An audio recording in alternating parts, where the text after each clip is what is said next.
Hi there. If you're watching this on YouTube, or you're wanting to watch any of my content on my channel, or both for that matter, I would strongly recommend hitting the subscribe button and comment and like on any videos if you may wish, because this is a general audience channel. Also, this video is not made for kids, it is for older fans and adults alike. So please sit back and enjoy the video. And now, our feature presentation.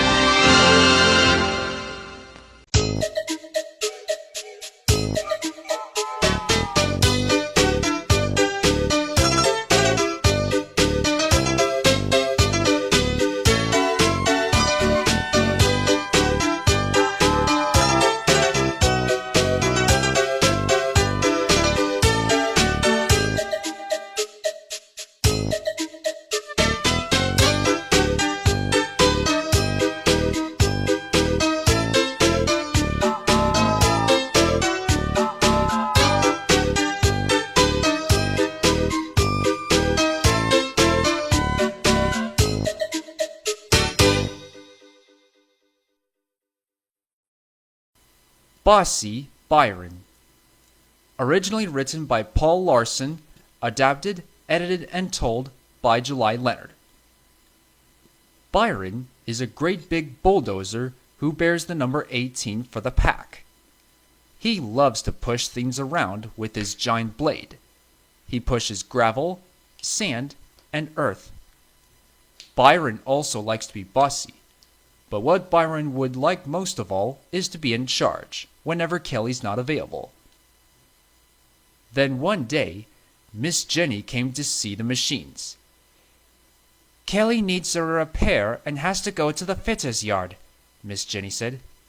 "You will all need to work extra hard to get your jobs done without him." "If Kelly's gone, that means I'm in charge," Byron said to the other machines. "Very well, Byron," sighed Miss Jenny reluctantly.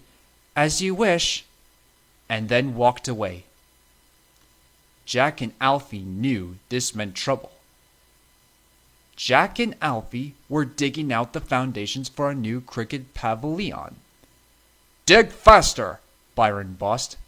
Then he drove away. Byron was looking for more machines to boss around. Then Patrick came to see Jack and Alfie. "The foreman has asked if we can do a job," said Patrick. "Would you mind lending a bucket for a while?" "We'd be glad to," said Jack. "It'll be better than working for old Bossy Bucket," said Alfie. So Jack and Alfie left the hole and drove away. Byron found Max and Monty on the other side of the site. "I want the gravel tipped right here," Byron bossed to Max and Monty.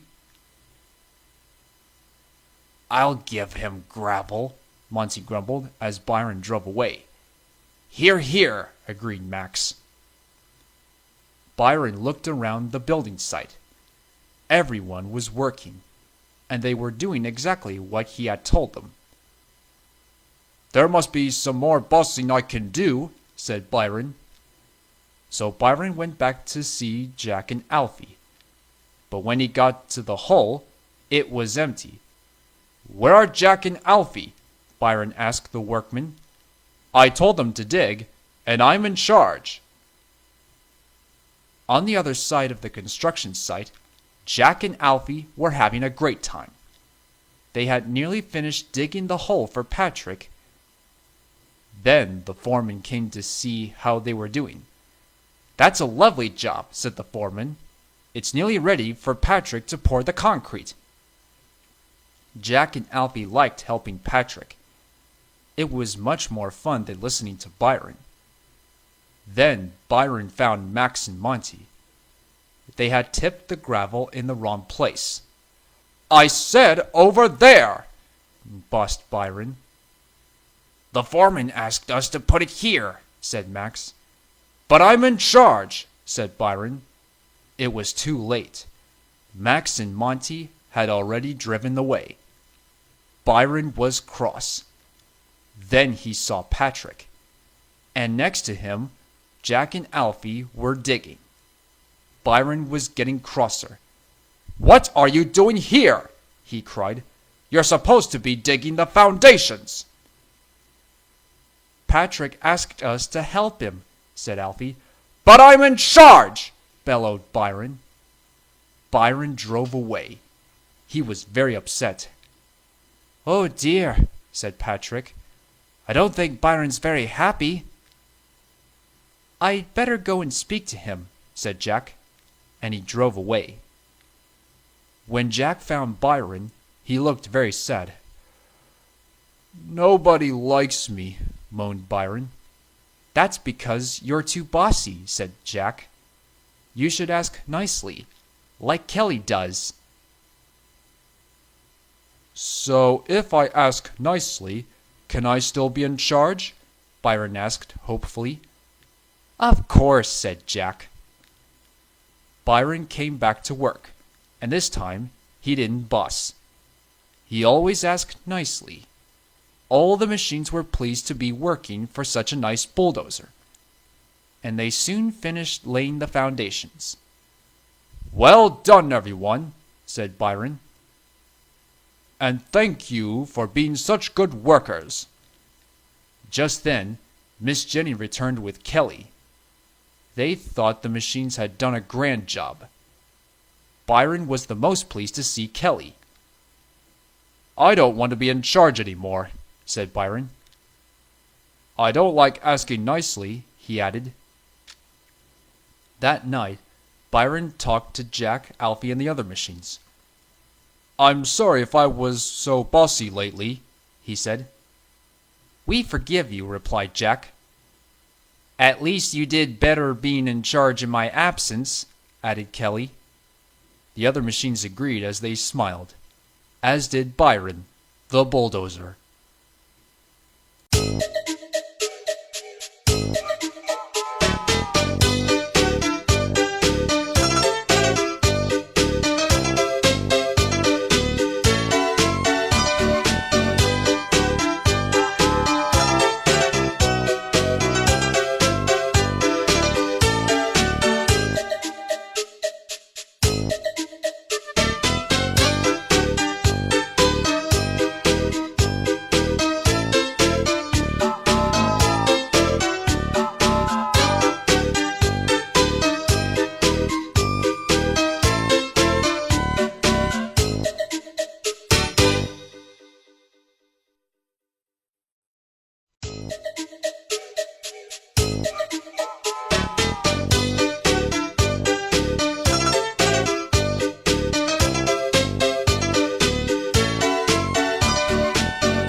Alfie Has a Secret.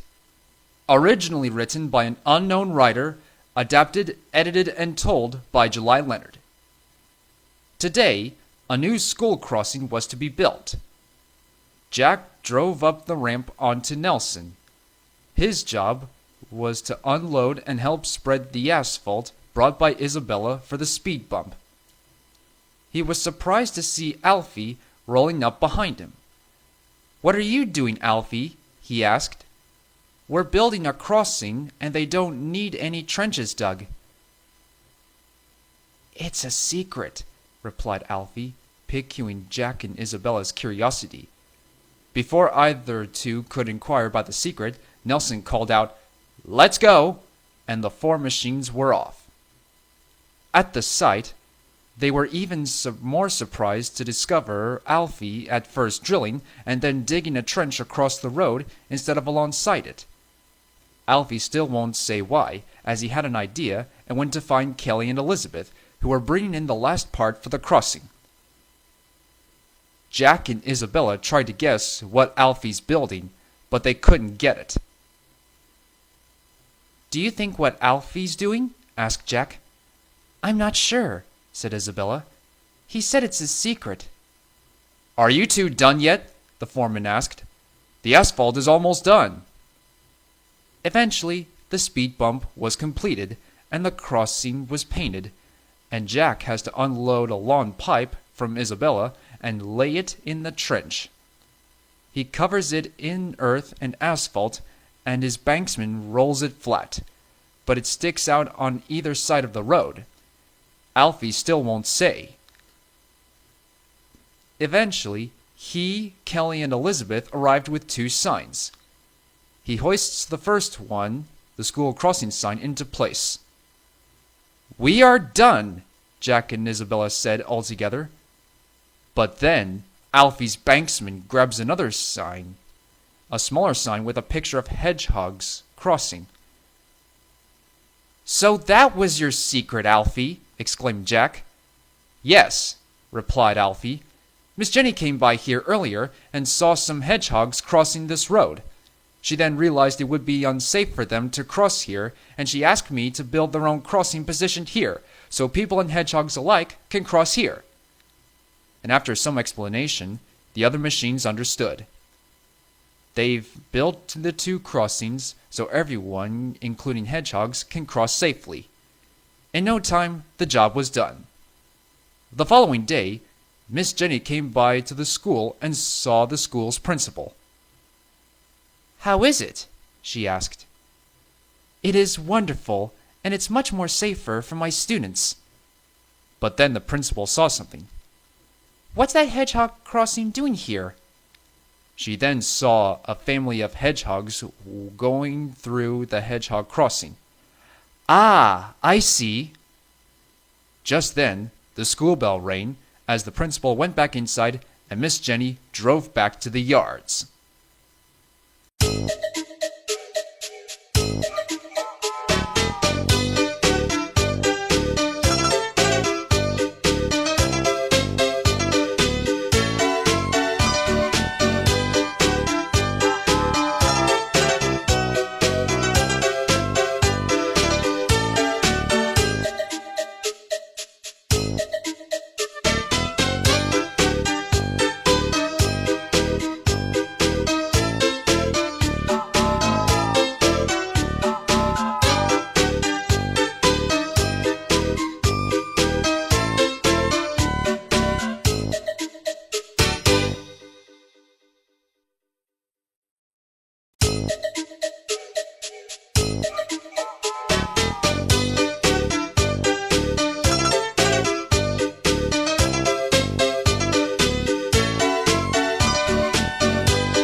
The Sodor Treasure Hunt.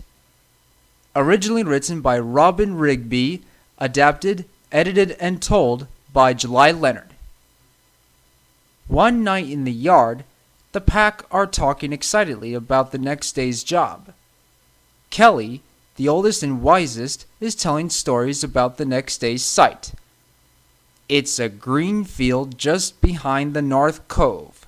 Legend has it that there's treasure there, buried by pirates, but it's never been found, he said. Alfie and Jack are so excited they can barely sleep. Pipe down there, grunted Monty. We've got a busy day tomorrow, added Max. The next day, they were raring to go when Miss Jenny drove in. Good morning, everyone, she said. Look, I know that you're all excited, but remember, safety first, said the machines. Eventually, they arrive at the site, which is to be leveled, calling for lots of digging and hauling of earth. Alfie and Jack are teamed together. They decide to have a competition to see who can find the treasure. Alfie's banksman tells him where to dig. "I want you to start here," he said. And so the hunt is on. They were having a wonderful time when Jack's digger clipped something metal. "What could it be?" asked Jack. "A treasure chest? Gold?" "Only one way to find out," replied Alfie. Alfie helps him dig and they pull out an old bath. When they find an old tin, they called Kelly over. "Kelly, we found something," they said. They hurried back. "Is it a treasure chest?" "No, just a biscuit tin," replied Kelly. Their enthusiasm remains unchecked as they discover more detritus. An old bike, a pair of shoes, some coat hangers. Each find is greeted with expectation. Could it be? Jack stops short. Suddenly, Alfie has a shock. Swoosh! He was covered in a fountain of water. "Oh no!" he exclaimed. "I think I've broken a water pipe." "No, you didn't, Alfie," chuckled Kelly. "The water's just bubbly." Miss Jenny and some experts were called. "Amazing," said one expert. "You've discovered an underground spring." "An underground spring?" quizzed Jack, out of curiosity. "Mineral water. A spring is a natural exit point in which underground water emerges from the ground to the surface. It is valuable." Miss Jenny smiled.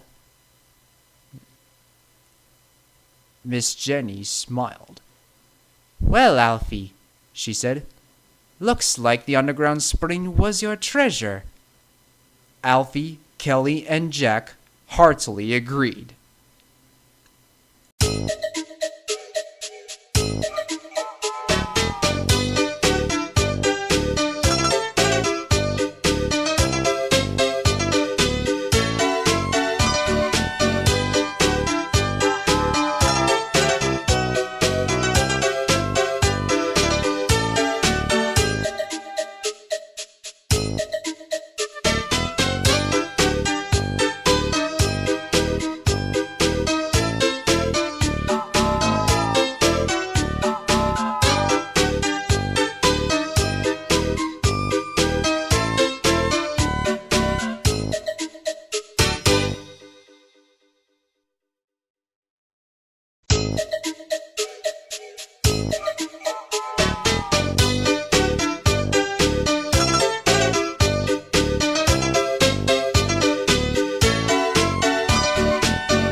All work, no play. Originally written by Emma Collins, adapted, edited, and told by July Leonard. It was a sunny morning on the island of Sodor. Alfie, Jack, Kelly, Isobella, Nelson, Nigel, and Byron were in the village finishing work on a playground site. They were putting in a climbing frame, a roundabout, a seesaw, a paddling pool, a sand pit, and a picnic green. All the pack were excited. Everyone except for Byron the bulldozer, that is. Byron was too serious to be excited. When he arrived at the site, he was all business. "Morning, Byron," Kelly called. "Harumph," Byron retorted. "Mind my paint," Isobella called as he rumbled past. Humph, is all Byron managed. What's wrong with Byron? Alfie asked. He's being serious again, answered Jack. What's serious? Asked Alfie. Serious means steady and thoughtful, said Kelly. And grumpy, added Isobella. Later, a very serious Byron was leveling the picnic green right next to where Jack and Alfie were working. Byron was proud of his precision work, but he takes it very seriously, and he thinks everyone else should be just as serious. At the paddling pool, Alfie scooped out a bit of earth and piled it to the side, then spun a 360. Jack scooped a bucket full of sand, dumped it in the sand pit, then bounced his bucket. They were having the time of their lives. As Byron bladed past, he called out, "Hey, you two! Get to work!" We are working, Jack called back. Doesn't look like it to me, Byron boomed. We're just having fun, called Alfie. As Byron pushed a huge mound of earth, he mumbled to himself, "Fun. Ha! Those two wouldn't know work if it hit him in the face." Don't pay attention to Byron, Jack's banksman said. So Jack and Alfie went back to work, and, again, they're having the time of their lives. Then Byron bladed past again. "I thought I told you to," Byron called. "Get to work!" Jack and Alfie were cross. "Who made you boss?" Jack called to Byron. "Bossy Byron," Alfie called after Byron. It was mid-morning. Kelly and Isobella were unloading and assembling a climbing frame and the roundabout when Miss Jenny arrived with her dog Mike. "And would our pack make a mother proud this morning?" she smiled to Kelly. "Aye, we're a cracking crew," answered Kelly. "And what about you two lollygaggers?" said Miss Jenny to Alfie and Jack. They assured Miss Jenny that they were on schedule and doing fine. "And having a bit of fun, I hope?" she said. "Oh, lots!" grinned Alfie. "But look out for Byron," Jack warned. "He's been very steady and thoughtful today." "And grumpy," added Alfie. Miss Jenny scooted to Byron, and before she could ask him what was wrong, he blurted out, "It's just impossible! How can I do my work when others don't take their work seriously?" Byron complained. "All Jack and Alfie want to do is have fun." "Would it be your work they're interfering with?" Miss Jenny asked pleasantly. "Of course not," boomed Byron. "My job's right on time." "And the lads are on schedule," said Miss Jenny. "Perhaps it's a bit too seriously you're wanting to take your work. You can work hard and have a laugh too." "Work's not supposed to be fun," said Byron. "And why not?" said Miss Jenny. "Add a dollop of fun, and I'll wager the time passes quickly, and you'll be happier for it. Why not give it a go?" And with that, Miss Jenny drove away. But Byron wasn't so sure. How could he have fun and work at the same time? He looked around to make sure no one was watching. Then he started to push his big mound of earth. Then he stopped. Then he pushed a little. Then he stopped. Then he pushed a little. Then he stopped. "What are you doing, Byron?" called his banksman. "Ugh, the rumba," answered Byron tentatively. His banksman laughed. "Well, rumba this green smooth, then." Byron bounced his blade and went right to work. He was having fun. Miss Jenny was proud. "Spot on, Byron," she called from across the site. "You're a game lad, and you certainly made a mother proud." Jack and Alfie couldn't believe their eyes. Byron was having fun. They bounced their buckets.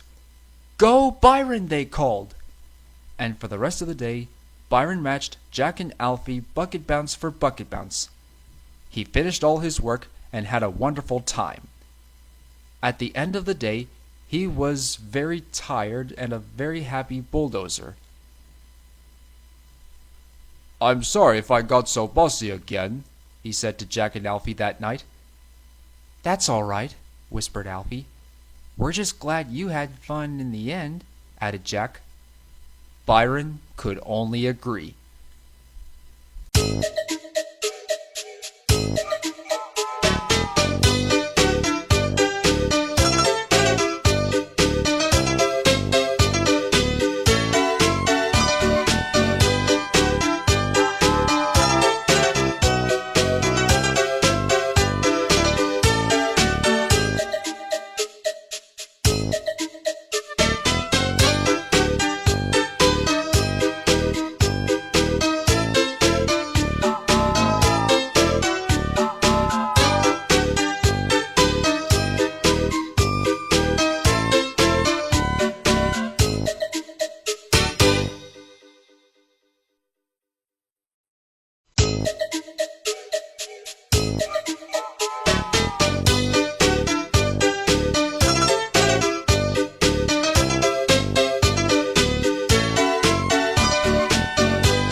The Grass is Greener.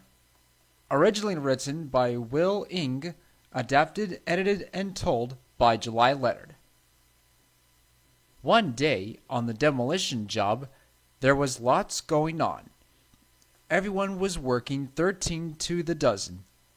Oliver had laid his claw attached and is tearing down walls. Byron leveled the ground.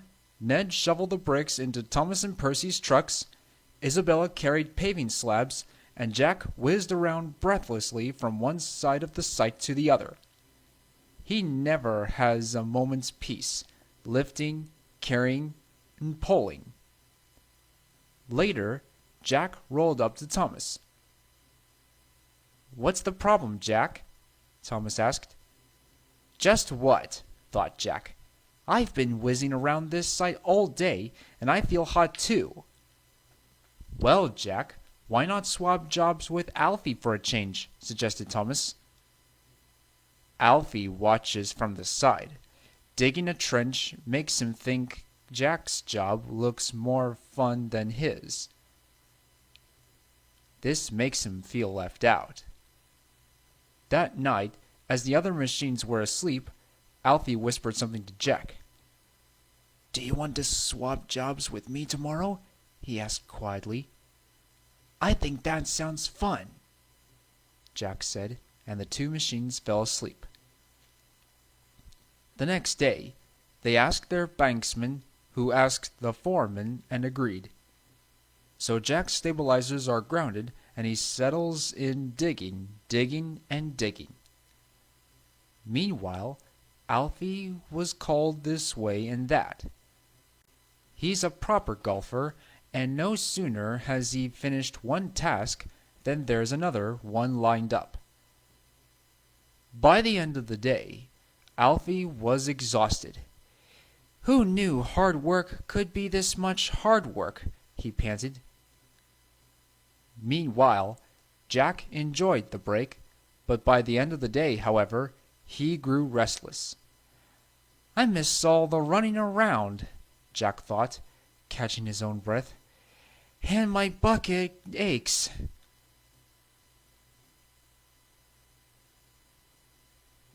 By the end of the day, all the buildings had been knocked down, and Miss Jenny came to see her machines. "You all did very well," she said. "Now you all deserve a good rest and a good wash-down as well." Later that night in the yard, Jack asked Alfie, "Could we swap back?" But Alfie was already asleep. "I guess that means yes." And with that, Jack closed his eyes and fell asleep as well.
Jack and the Quack.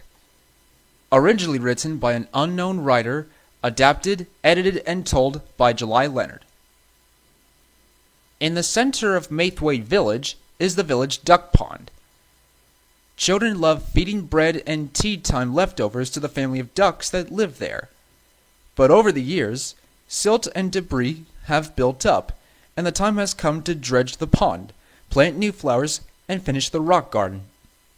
Alfie, Jack, and Isobella couldn't be more excited as they arrive on a beautiful sunny day, ready for a hard day's work. Whilst Alfie dug the trenches for the flower beds and rock garden, the family of ducks swam happily about as Jack slowly rolled into the pond. He takes a scoop of silt, then rolls out emptying it into a giant container, passing school children to stop to watch as it loops and gloops, and Jack was having a wonderful time. But Alfie was envious. "Why does he get to have all the fun?" he muttered crossly. Then there was trouble. Jack was so keen to clean the pond that he digs too hard. He hears a horrible crack, and for a moment he thinks he must have been rising. The water level had reached the top of his wheels. Now it's only around the hub. Now just the base of his tires. "What's happening?" gasped Jack. "You've cracked the pond," cried the young girl. "The water is running away." And it was, as fast as if Jack had pulled a plug out of a bathtub. The mummy duck quacked, the daddy duck quacked, and all the baby ducks quacked and quacked and quacked, but they couldn't stop the water running away until it was gone. When Jack turned around, the water wasn't the only thing that had gone. "Oh no! Where are the ducks?" he exclaimed. Jack was upset. He finished dredging the pond, but couldn't stop worrying about the ducks. Miss Jenny arrived with Nelson, and it was time to go. "Please, Miss Jenny, could I stay here to look after the ducks?" asked Jack, and told her about the incident. "Very well," replied Miss Jenny reluctantly. After all, what's a duck pond without ducks?" So Jack did everything he could to find the ducks. He called and searched and called. In all the bushes, behind the post office, and whatever sets they have, until it got dark. Jack fell asleep. During the night, a summer storm broke.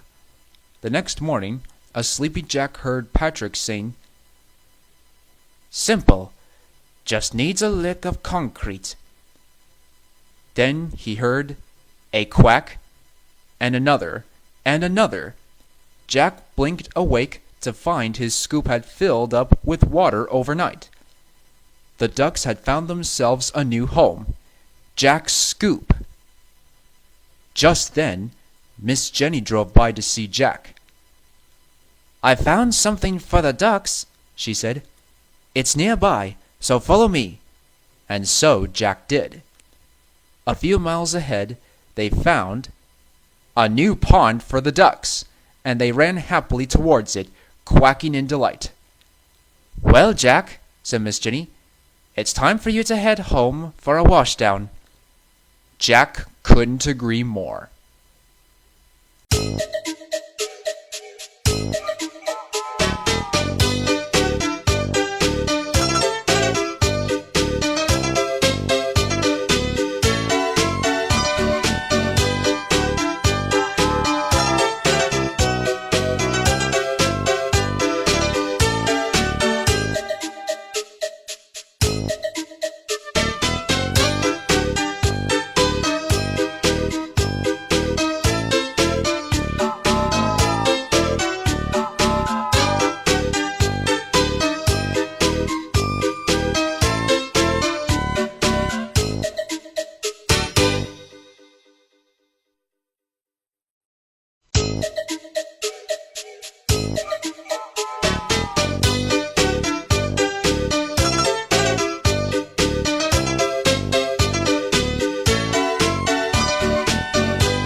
The Importance of Being Patrick.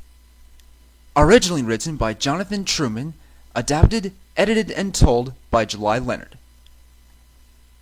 One day, the pack is on an accelerated schedule completing an important job, an ornamental garden surrounding the famous Sodor bandstand. It was a major job, and everyone feels the pressure. It was to be dedicated the next day in a fabulous written cutting ceremony by the mayor of Sodor, followed by a band concert. The pack worked together beautifully. Oliver dug the holes, Kelly planted the trees, Jack and Alfie moved the earth and filled the trenches, Isobella brought the aggregate, Buster and Byron leveled and flattened, and Patrick poured the concrete. However, Patrick feels neglected as he believes that his concrete skills are taken for granted. They finished just in time and returned to the yard a happy pack. "Well done, you lot," said Miss Jenny. "That includes Alfie, Jack, Kelly, Buster, Byron, and Isobella." But Patrick, on the other hand, felt left out, as it seemed that she hadn't congratulated him. Later that night, Miss Jenny received a frantic call, then came to see Patrick. "There's a problem with the cement," she said. "It's got holes all over it." Patrick was shot. "Holes in my concrete?" he exclaimed. "Oh, no!"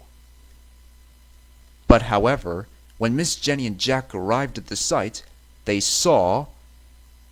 "The holes are paw prints!" exclaimed Jack. "A fox has run across the path." Miss Jenny wondered whether they can fix the problem in time for the dedication. Patrick reminded his banksman of a recipe Miss Jenny's father, Mr. Packard, taught him for quick-drying cement. "It's a special, not to be used willy-nilly, because once it's laid, he said. Whilst Oliver, Alfie, and Jack broke up the old concrete and removed it, Patrick and his banksman tracked down the ingredients for the special cement. Patrick concocted his mixture, churned it for just the right time, and then poured it. The next day, everyone is in suspense as the plump mayor approaches the red ribbon with his oversized scissors. Everyone held their breath until the mayor put his not inconsiderable weight onto the path. "I declare this bandstand open and not sinking," he announced. Patrick has saved the day. The band started up, and those machines that can join in do so. While the band played, Miss Jenny came to see Patrick. "Patrick," she said, "I'm sorry that I neglected to congratulate you on your mixing earlier." "Apology accepted, Miss Jenny," came the smiling reply from Patrick, the cement mixer.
Isobella gets steamed. Originally written by an unknown writer, adapted, edited, and told by July Leonard. It was an autumn day on the island of Sodor. The vicar of Wellsworth was holding a harvest parade in his orchard near Wellsworth, and Trevor the traction engine was chosen to lead it. Miss Jenny and the pack were rostered to turn it into a path. All the machines were excited, all except Isobella, the flatbed steam lorry. She was jealous of Alfie and Jack. "It's not fair," she fumed. She had to spend a lot of time off-site, and when she got there, it seemed that they were already having fun. Even though when off-site, she gets to drive through the beautiful Sodor countryside, which makes her feel left out and lonely. "I wonder what will Isobella do now that she's off-site," pondered Jack. "Me too," added Alfie. But being Isobella, this comes out in some pretty snippy behavior. "I wish I could do something off-site," she muttered crossly. But unbeknown to her, she would get that chance sooner than she hoped. The next day, it was time for the harvest parade. Miss Jenny and her machines were there to watch it, and everything was ready. But then there was a problem. Trevor had broken down and was feeling under the weather. His driver, Jem Cole, examined him carefully. "That's torn it," he sighed. "Your main valve gear had jammed." "But who will pull the float with the choir on it?" asked Trevor mournfully. "Don't worry, I'm sure we'll find a replacement," came the reply. "I could do it," piped in Isobella. But then a horrifying thought struck her. "No, I don't want to do it now." She wanted to be back on the site in case Jack and Alfie are having fun without her. "You can do it, Isobella," cheered Jack. "Go for it, Isobella," added Alfie. "Do it for me, Isobella," cheered Trevor hoarsely. Reluctantly, Isobella finally gave in. The choir climbed onto her trailer, and she set off. Isobella was very nervous, but when she got to the streets when the parade started, all the people cheered and waved flags. Even the machines and other vehicles tooted their horns and whistles. And Isobella suddenly realizes she was having fun. "Fun is what you make it, and this can be fun too," remarked Isobella. She was happy and joined in with a peep peep. "Hooray for Isobella!" cheered a voice. Isobella turned, and on the other side of the parade was Elizabeth, her sister. Later, when the parade was over, Isobella spoke to Jack and Alfie. "I'm sorry if I ever got so jealous," she said. "I just don't like being off-site." "Well, at least you saved the day," replied Alfie. Just then the vicar came to see Isobella. "Thank you for saving my parade," he said. "I received word from Miss Jenny that you can help out with Trevor at my orchard any time you wish." "Oh, thank you, sir," smiled Isobella happily.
Kelly's Heroes.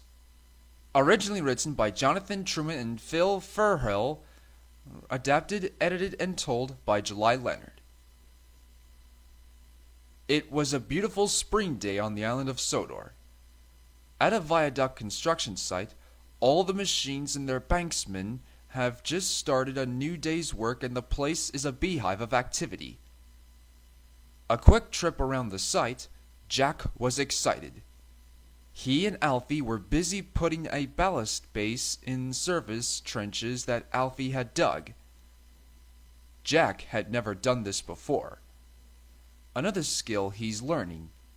The job was also dirty. This makes Alfie happy. More dirt means more fun, he always said. This job involved Jack going to get a load of ballast from the ballast pile, then bringing it back and dumping it in Alfie's trench. Once the ballast was in the trench, Alfie spreads it with his bucket, while Jack goes back for another load. As always, Jack is exuberant, full of energy, and rushing about.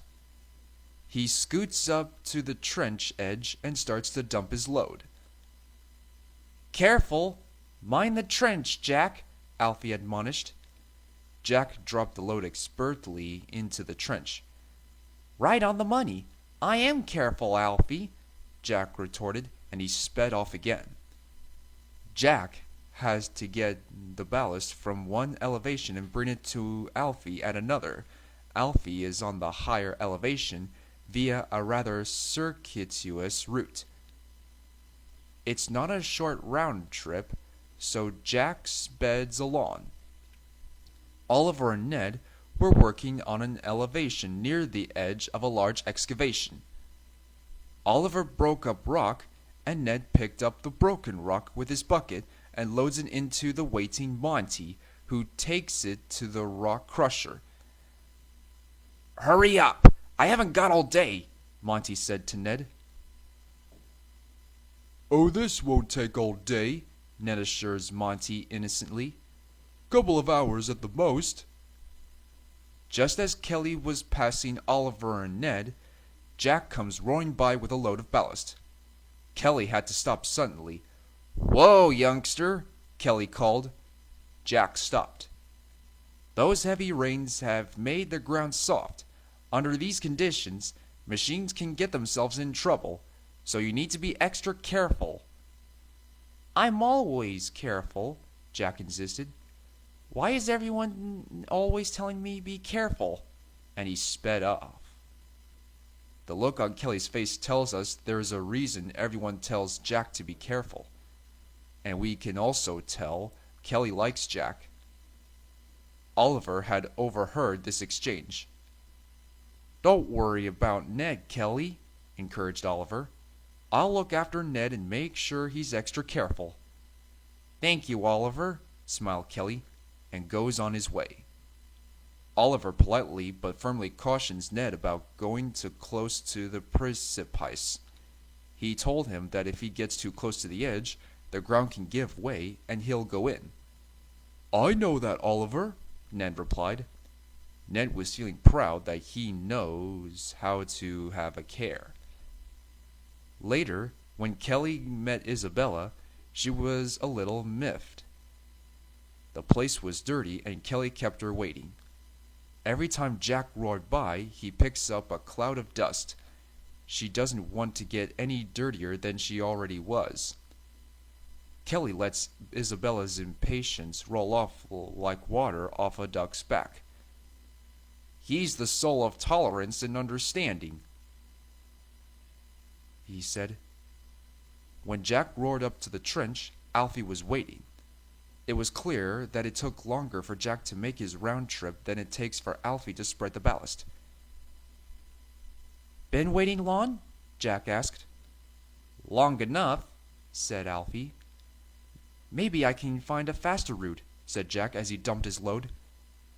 As Jack started to head back, Alfie calls him after him. "And Jack!" "I know," Jack responded, "and be careful." Alfie eagerly goes back to his ballast spreading and eagerly traveled down the road, made his U-turn, back down the lower surface road towards the ballast pile. Jack was proud that he's learning the ropes. He wanted to help and he wanted to do a good job. Perhaps he can find a faster route. As he's traveling, he looked up at the embankment. Alfie is right above him at the top of the berm. If he just took a shortcut and went up the berm instead of around, he could make the trip a lot quicker. Just then, he passed Kelly and Isobella. I wonder if Jack will get himself into trouble again today, she said pointedly. Only time will tell, said Kelly. Isobella cautioned Kelly to mind her bright yellow paint while he unloaded his girders. Oliver worked away industriously, continuing to break up rock. Once again, he politely but firmly cautioned Ned about not getting too close to the edge as Ned repositions himself for Monty's next run. "I'll be careful," assured Ned. He was proud of being attentive. Jack picked up his load at the ballast pile and started back. But just as he got across from Isobella and Kelly again, he looked up at the berm. The idea is too strong to resist. Why not? Jack turned to charge up the berm. Kelly and Isobella saw this. Are you going to do something about this, Kelly? Asked Isobella. I am doing something about it, Kelly replied. I'm just letting Jack learn a lesson the hard way. Halfway up the berm, Jack gets a bit sideways and topples down, spilling his load. His banksman had jumped clear, of course. Luckily, no one was hurt. Jack motored over. Lying on his side, Jack felt embarrassed. I guess this is not what you meant by careful? He asked. Not really, answered Kelly good-naturedly. What will Miss Jenny say? Jack asked anxiously. Kelly just grinned. I think she'll say you failed the test, but you learned the lesson the best way possible. No harm's done. Let's get you righted. Alfie's still waiting for this load. Kelly began the process of righting Jack as he pulled him back up straight. Meanwhile, Oliver and Ned were still working away. In the background, they could see Kelly righting Jack. Oliver again politely but firmly cautioned Ned.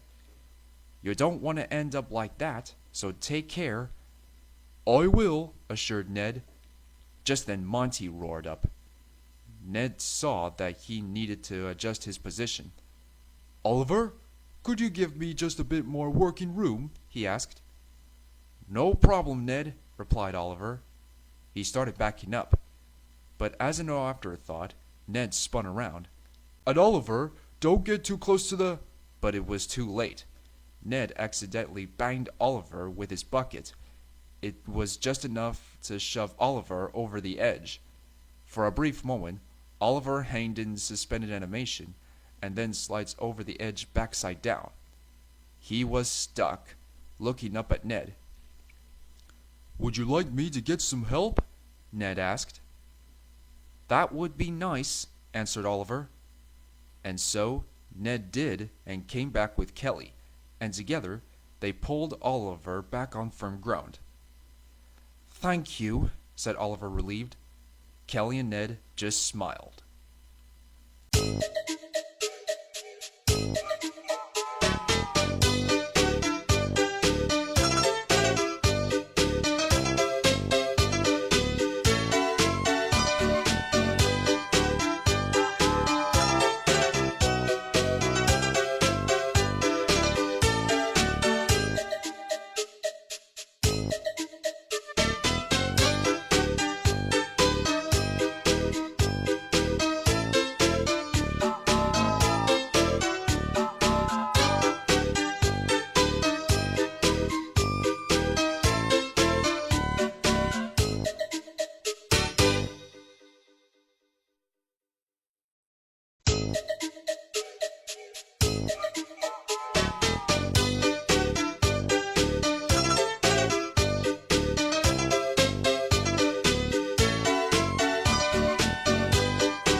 Pop Goes the Diesel.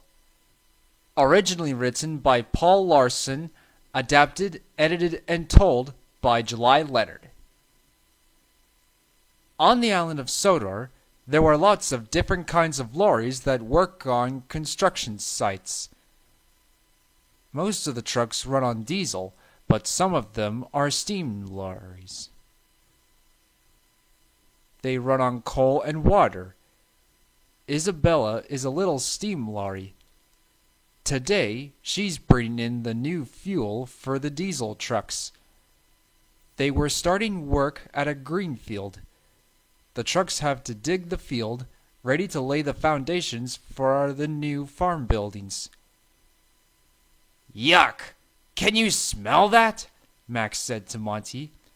Smells like a stinky old steam lorry to me, Monty replied, and they both laughed. I'd rather smell of coal than diesel, Isobella snapped back. And I'm not that old, unlike some trucks that I mention, she finished, and with that, Isobella chuffed away. But Max and Monty followed her. Steam engines are so old, I hear Miss Jenny's going to get rid of them and have all diesel, boasted Max. About time too, said Monty. Steam lorries are rubbish. They can't haul as much as us. Isobella tried to ignore them, but she knew Max and Monty were right. She couldn't haul as much as them. Isobella wondered if Miss Jenny really was going to get rid of all the steam lorries, even Elizabeth. That night, when the diesel machines were parked in the yard, the fuelman came. He filled up all the diesel trucks with their new fuel. There you go, the fuelman said. This is a special new diesel, just in today. This made Isobella even more sad. She never got any special fuel. All she ever got was coal and water. The next morning, the trucks all started up and went back to work. But they hadn't been going long when, pop! What was that? Cried Isobella. That, said Monty proudly, was a backfire. Something that you'll never do, said Max. Steamies can't backfire. They can only puff and pop. They backfired again. Soon all the diesel machines were backfiring, and backfiring looked like fun. Isobella really wished there was something good about it being a steam lorry, but she couldn't think of anything. But then she saw Jack. He didn't look happy at all. I don't feel well, Jack complained. My pistons ache. I don't want to backfire any more.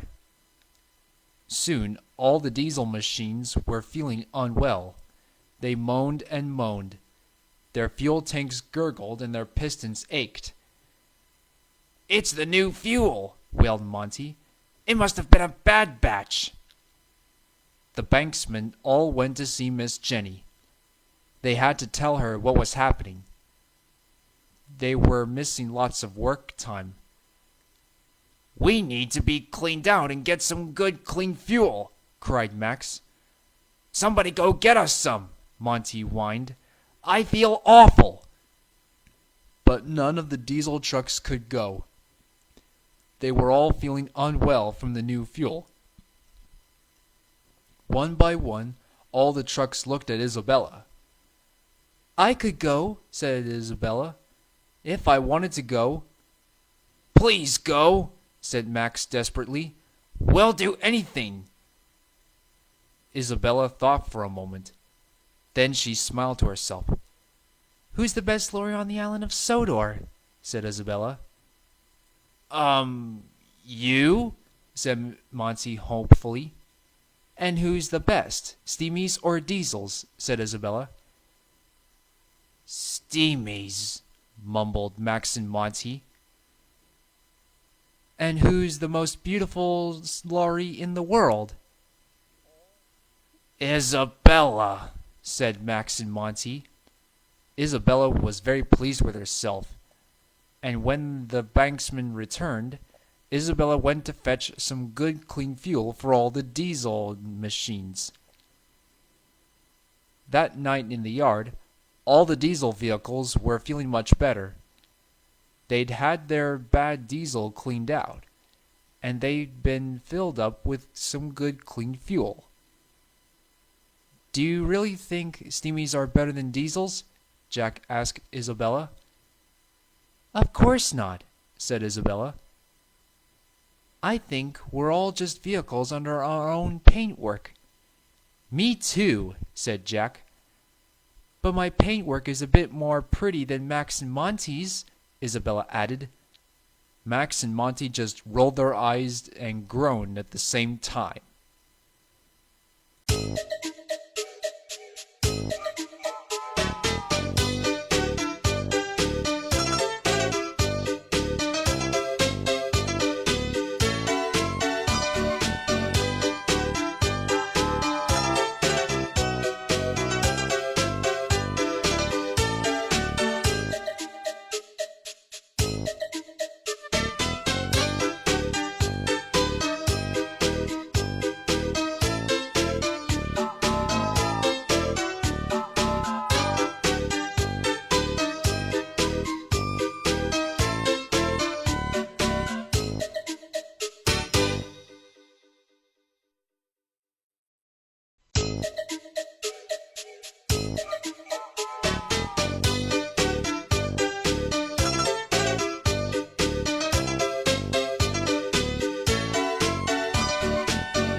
Jack's Snow Rescue. Originally written by Paul Dawson, adapted, edited, and told by July Leonard.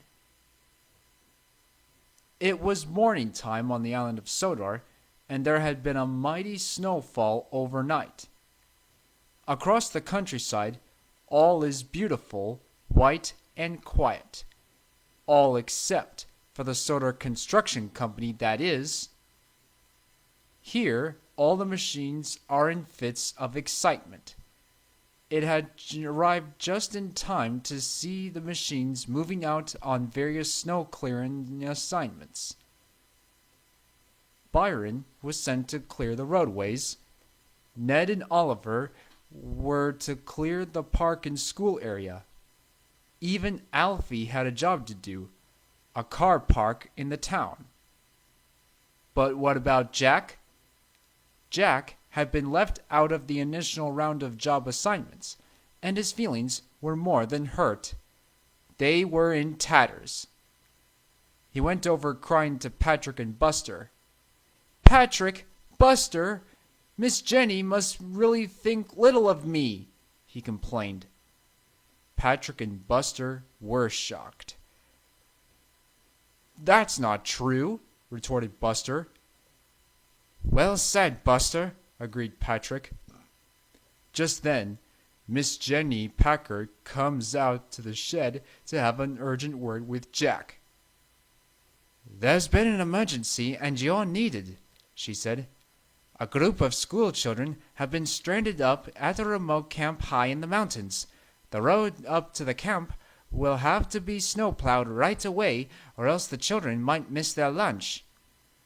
"I'm on my way," Jack replied.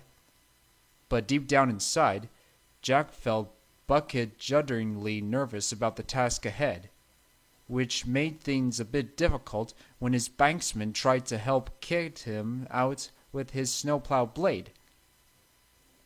Miss Jenny got into her Land Rover, accompanied by her canine companion Mike, and with a "Follow me," they were off. To begin with, Miss Jenny led the way, and Jack cleared the road behind her.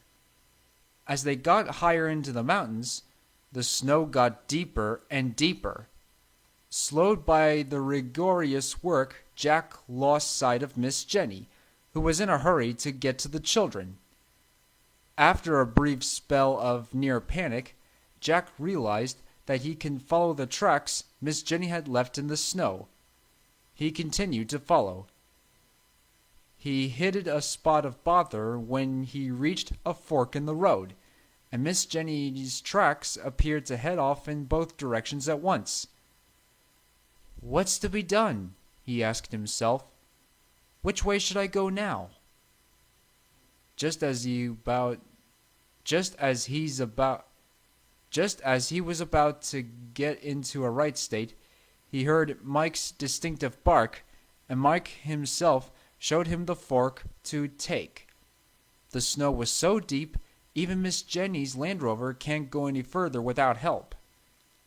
She tried both routes up the hill, ergo the double set of tracks. Not that we need the over-egg the explanation at this stage. The briefest lip surface should do. Jack moved past Miss Jenny, and this is where his star really began to shine.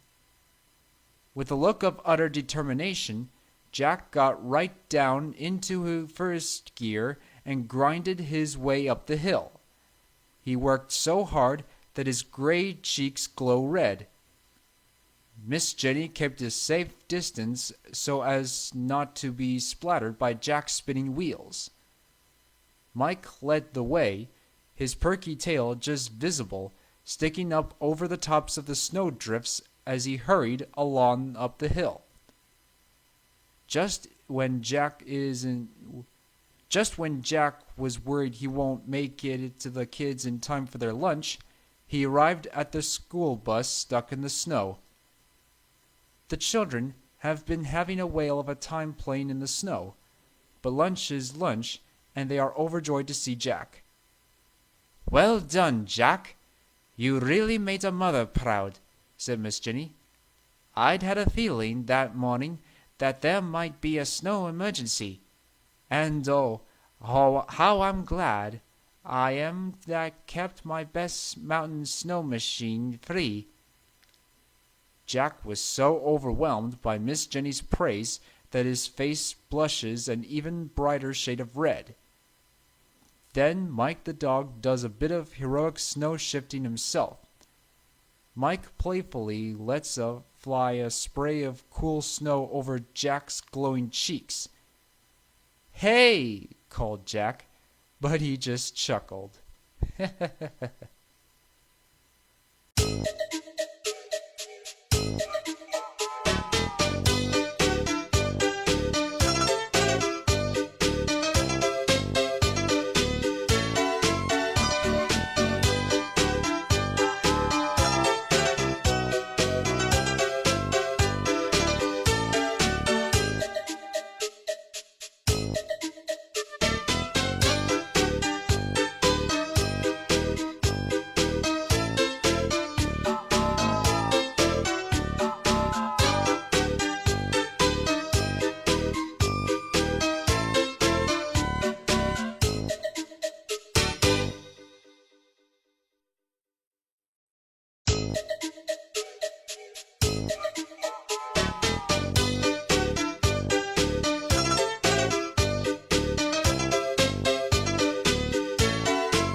Safety First.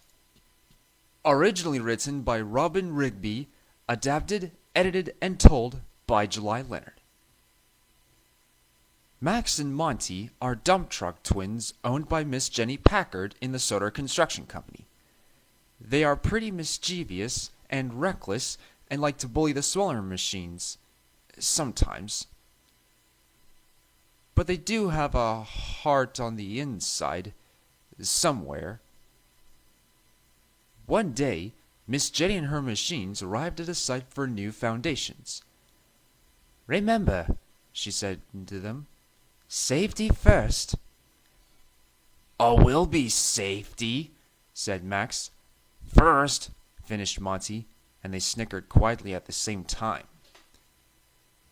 Later, as they were fully loaded by Ned and Oliver, they were up to their old tricks. "Ready? Go!" And they took off. "Max, Monty, don't go there," called Oliver. "There's a section of road that's not clear," added Ned, but Max and Monty couldn't hear them, as they were too far away. But then out of the blue, Isobella was coming from the opposite side, carrying some scaffolding parts, when she saw the dump truck twins speeding towards her. "Look out!" she cried. Max and Monty swerved to avoid hitting her, but Isobella wasn't so lucky, as she swerved out of control and into a muddy ditch. Luckily, no one was hurt, but Isobella was covered in mud and ditch water all over. "My yellow paint!" she moaned. After she was pulled out of the ditch, Miss Jenny scolded the two dump trucks severely. "What part of safety first did we not go through this morning?" she asked sternly. "You two ought to be ashamed of yourselves. Now next time you'll be in your sheds till further notice if I hear any more reports of your carelessness." "We're terribly sorry, Miss Jenny," they said. They dumped their loads at the tip, and for the rest of the day, Max and Monty tried no tricks. Not even a single one. That half-afternoon, their banksmen were having their tea break when the foreman came over to see them, Monty and Max, with urgent news. "There's been a rock slide near Caldy Fell," he said. "Ned and Nelson will meet you two there." Max and Monty knew it was urgent. "Well, what are we waiting for?" they said, and they hurried away. Eventually, the twins arrived at the site of the rock slide, and Ned scooped up the rocks into Max and Monty's dumpers as quickly as possible, and the two dump trucks hauled the fallen rocks away backwards and forwards. In no time, the mess had been cleared away. Later that night, Miss Jenny came to see them. "Well done, Max and Monty," she said. "And this time, you two had made a mother proud by putting safety first." "Thanks, Miss Jenny," they responded in chorus.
No Dozer is an Island. Originally written by Brian Truman, adapted, edited, and told by July Leonard. Byron is a big yellow bulldozer owned by Miss Jenny, who works for the Sodor Construction Company. He is one of the strongest of the pack and has a big blade, meaning that he is capable of dozing trenches and clearing debris away. One day, Thomas was taking Byron to a beach near Tidmouth. they were preparing foundations for a new beach hut. "Water washes away beach sand," said Miss Jenny. "And remember—" "Safety first," said Jack. Soon all the machines were hard at work, especially Byron. He was dozing a trench smoothly. "A work of art," he said. He had just finished the trench and was about to trench another one when he saw some seagulls above the sky. He was so busy watching them that he didn't look where he was going. He was heading for a patch of sand. "Look out!" called his banksman, but it was too late. Byron hit the patch, toppled over, and crashed and laid on his side, dazed and surprised. "Help!" he gasped. Just then, Miss Jenny walked by and was shocked. "Byron, what's happened?" she exclaimed. "I've hit this patch of sand, and now I can't get myself back up," replied Byron. "Hang in there, Byron," Miss Jenny said. "I'll be right back for help." And so she did. A little later, Miss Jenny came back with Kelly hooked on and Ned and Oliver pushing him with their arms. "Are you ready?" "Now!" called Miss Jenny. It was a lot harder than they thought, but until at last, Byron was back on firm ground. "Well done, you three," Miss Jenny praised. "No dozer is an island," said Byron, and they all laughed. Later that night in the yards, Byron was telling the other machines about his adventures in the sheds. "You never," said Alfie. "As I've said before," said Byron, "no dozer is an island." Alfie, Jack, and the others just laughed, and they couldn't agree more.